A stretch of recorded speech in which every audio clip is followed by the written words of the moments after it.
I bring you warm greetings from the MacArthur Foundation, although it is probably much colder at our headquarters in Chicago, where it is freezing, than it is here. I'm delighted to be here in Nigeria to learn much more about your country and the work of our grantees, and to have the opportunity to speak with you this evening. Most important today, I'm pleased to be able to recognize some of the everyday heroes in our midst. MacArthur Foundation has been making grants in Nigeria since 1989. We opened an office in 1994, 25 years ago, to support the work of civil society, government agencies, and other stakeholders. Today, the Foundation works primarily with Nigerian-led organizations to support anti-corruption efforts and to bolster the momentum around reducing corruption by improving transparency, accountability, and citizen participation. We also work in key systems and sectors, deploying our resources to promote the institutionalization of effective anti-corruption measures that will improve the day-to-day quality of life for all Nigerians, for integrity and social accountability across Africa and indeed globally. Across nations, it is evident that transformational leaders with integrity are in short supply, and that includes our own country of the United States. Yet, integrity is the foundation upon which individual character and societies are built. It is the proverbial shoulder upon which all other attributes rest. When public servants make decisions based on integrity, they do so not for the temporary material benefits to themselves, but for the long-term implications and the health of their actions on society. That's why I'm so excited about the Integrity Icon Project, to name and fame. What a great way to go, by celebrating and supporting honest civil servants and government officials in three ways. First, by supporting networks among these officials and others to share ideas, to collaborate, to push for accountability within the public sector. Second, through working with the offices of those icons to find creative ways to transform individual integrity into broader organizational value shifts.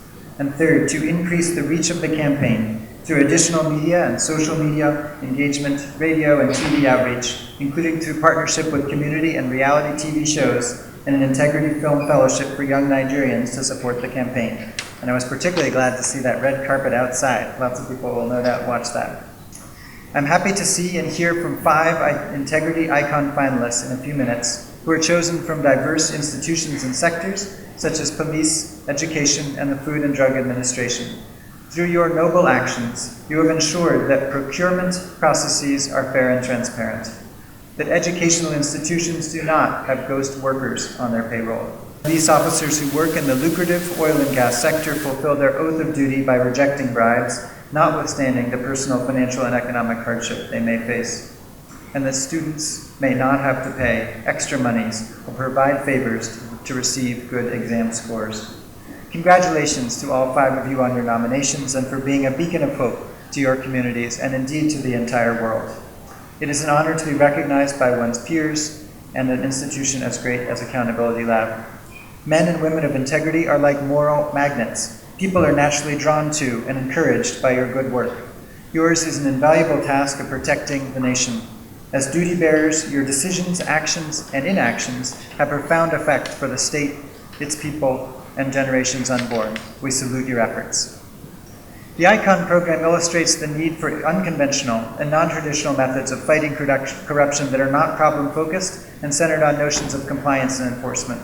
The importance of naming and faming versus naming and shaming is that it creates a positive narrative, rebuilds trust between citizens and government officials, and most importantly, builds hope that things can change and that we can all play a part. While the role of this campaign is to promote integrity, it is also about encouraging important conversations about the role of young people, the media, women, and groups that are traditionally excluded in Nigeria and other parts of the world. Further, it is a call to government to focus on building strong institutions through people of integrity.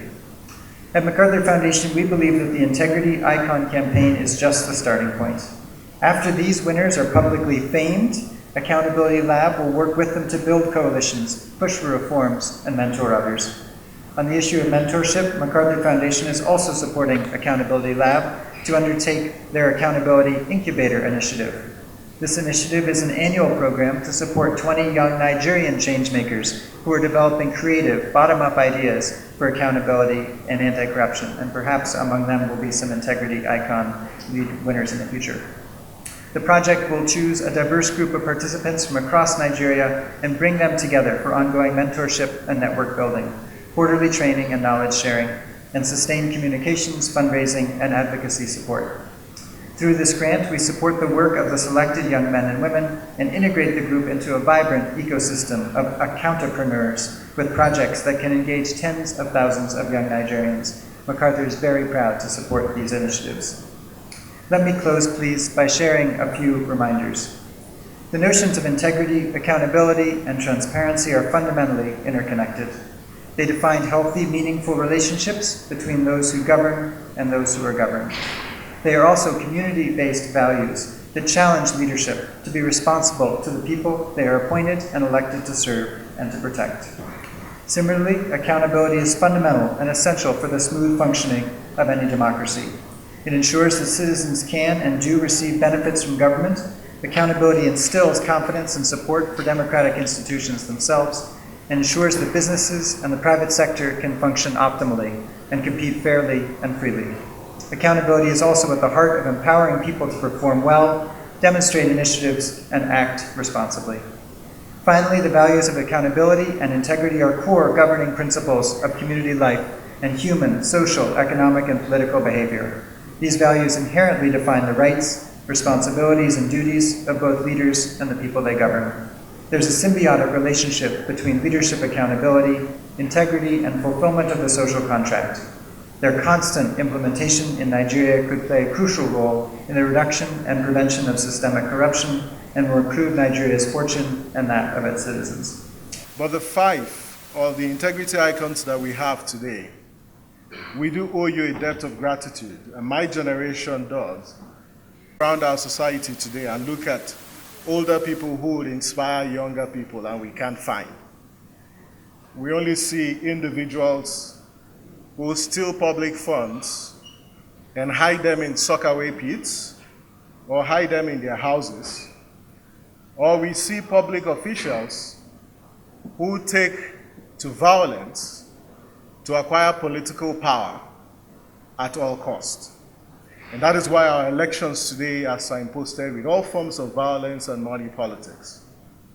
But thank you to you all for standing up to be counted. Thank you for giving us inspiration. And thank you for showing that it is possible to stand out. When the bad becomes the norm, sometimes it is very difficult to talk about the good. And we believe that, as well as Accountability Lab believes, that when you talk about the good, somehow you just put a ray of hope that things can change. If you were here yesterday and you saw the video about the Swedish politicians and all the things they do, people were like, this is too far-fetched. It can never happen in Nigeria.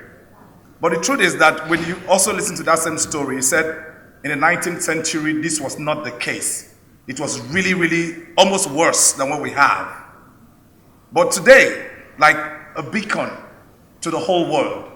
So I believe that when you see a few shining examples, it still gives us hope that humanity is not lost, that Nigeria can be better.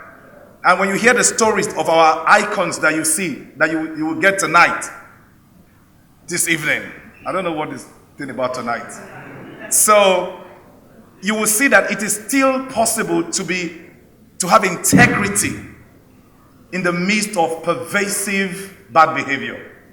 So I really want to congratulate Accountability Lab and all the supporters and all the funders and all of the partners that have come together and say, please, let these examples not just die out.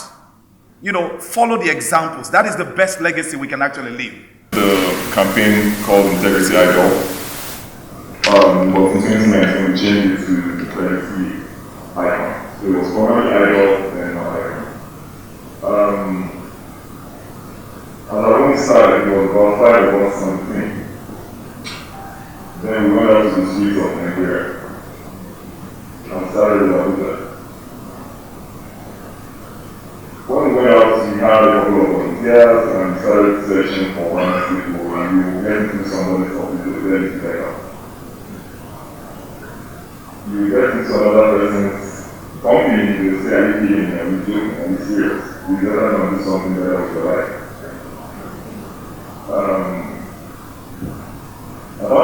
quite depressing for me because I had to have a think of my life if I really want to make a change in the society I live in or not.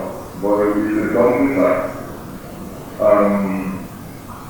I'll use this moment to also celebrate colleagues and friends who work in CSO space, people like myself. It's a difficult task, but we want the change. The change we want to see in this country, we have to see it and we have to make it work. Then we got about 150 something nominations, 155 thereabouts, and it was quite interesting to understand what our program is all about, but we focus on public servants, mostly civil servants to say. It was at that point when we went out, we understood what the difference is between a public servant, basically a politician, and a civil servant.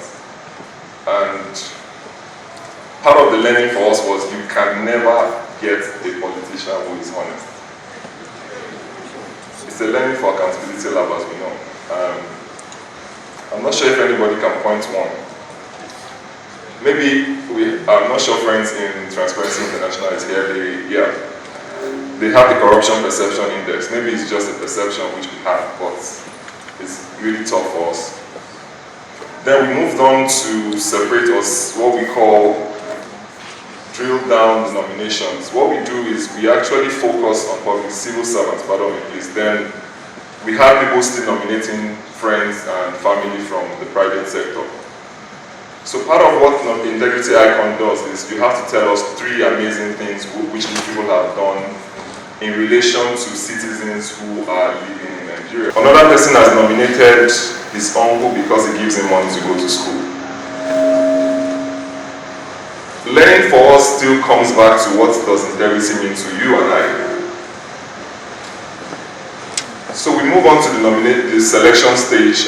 Luckily for us this year, we are glad to have a working relationship with ICBC, who were part of the selection process. We have our friends from the media as well. We have Primal, we have somebody from Nigerian Info.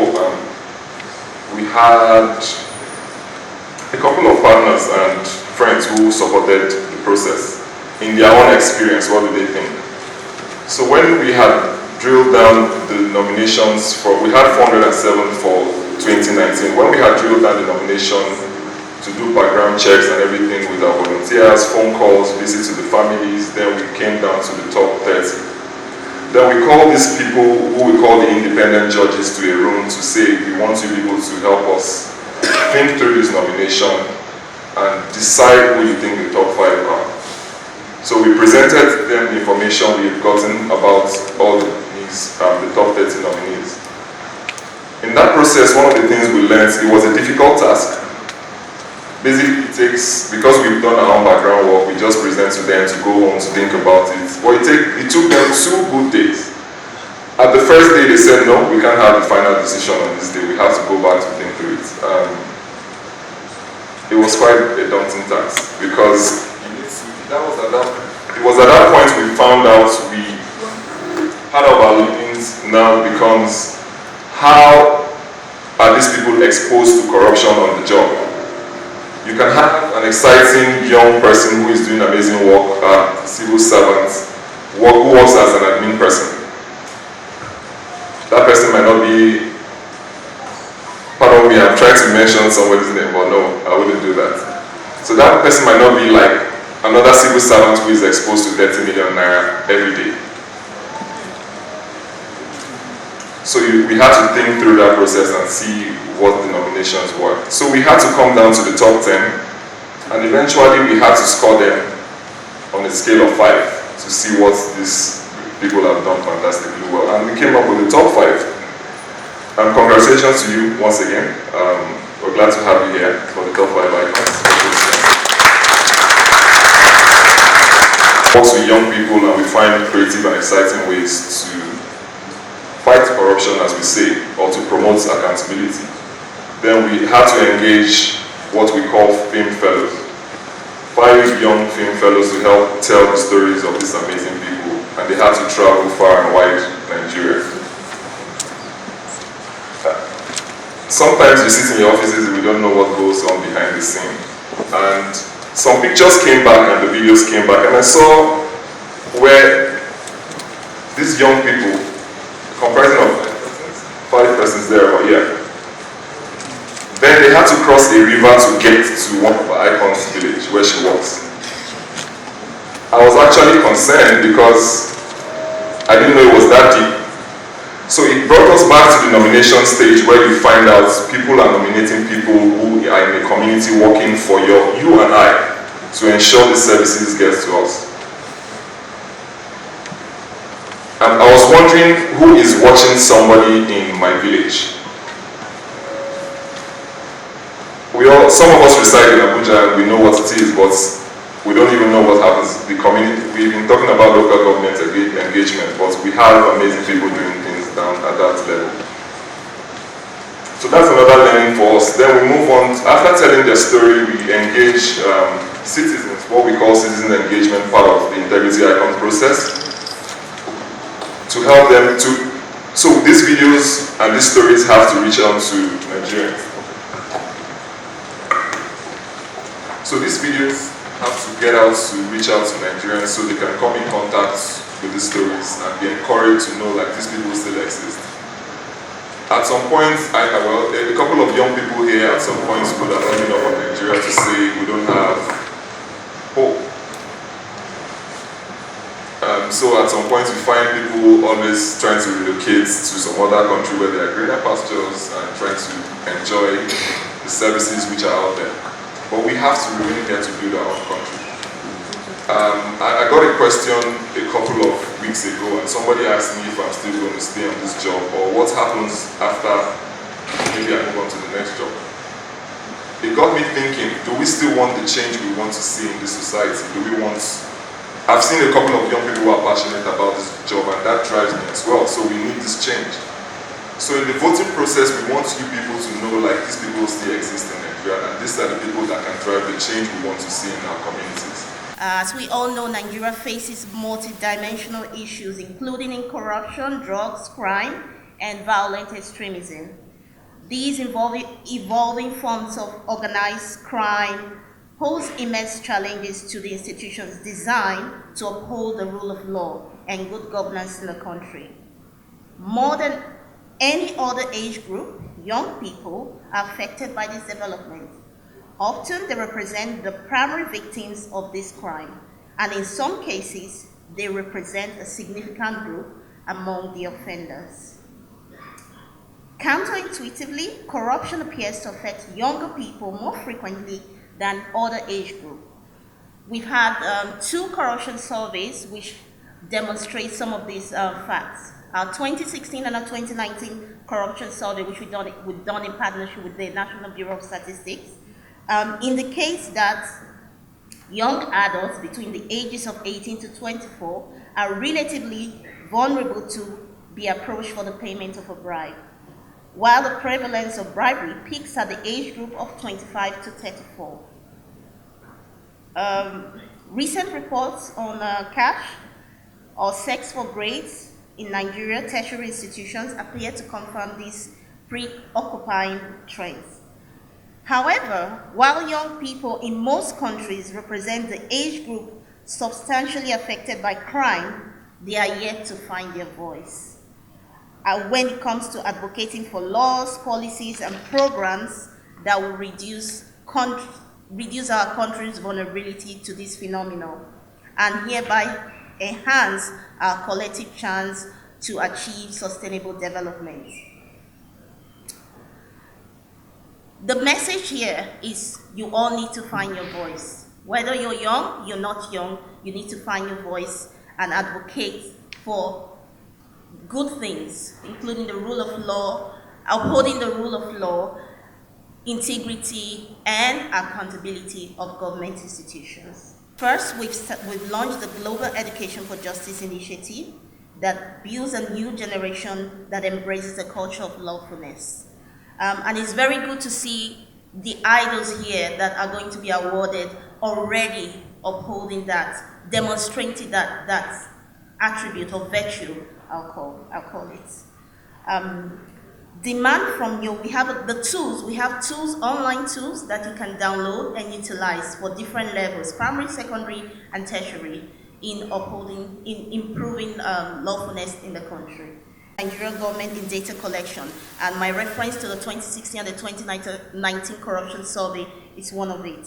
So utilize those data, let that inform you when you use your voice in calling for governments to accountability and to improve policies and issues of corruption and integrity in the country.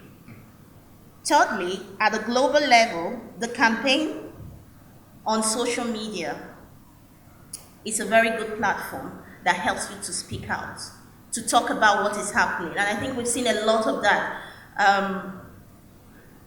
I'm sorry to mention you, sir, but Dr. Joe Abba is quite well known for the way he actually calls for accountability of government through the social media platform. So thank you, sir, for always doing that.